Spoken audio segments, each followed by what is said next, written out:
switch gears a little. Many people are still mourning the death of both Carrie Fisher and her mother, Debbie Reynolds, last week. Give us a sense of what you're hearing about the funeral arrangements.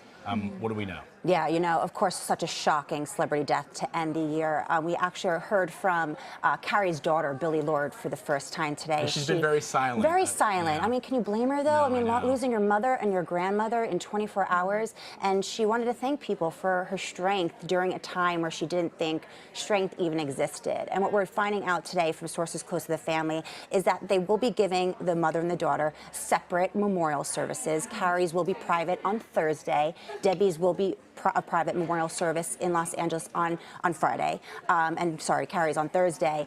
No word yet on funerals or whether they'll be buried or whether their ashes will be placed anywhere. We're not sure just yet.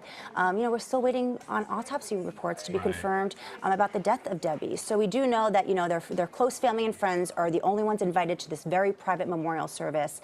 And you know, they're sending them out in their each way, and you know, they're separate, loving ways. Such a sad story. So interesting that it's going to be private. They were such very public people that they chose to. And you know, I'm privately. sure there's no word yet that there won't be a public memorial service, you know, down the road. Right now, it's just for very close family and friends. So this is the Hollywood news that surprised me this week.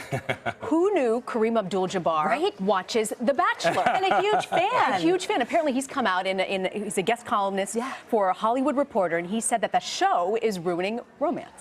He's taking it very personally, too. I mean, I don't know what you guys think, but, you know, listen, a lot of people have said, this is the 21st Bachelor, by the way. Right. I mean, this show has been on, I for think, a while. for a while. And now Kareem is just coming out and saying it's kind of killing the real definition of romance, the real idea of dating. Well, he also says, like, Jennifer, that one of the things that bothers him is the lack of diversity and intellectual diversity on the show. In other words, just saying, like, look, this is perhaps what people imagine romance is like, but this is not reality.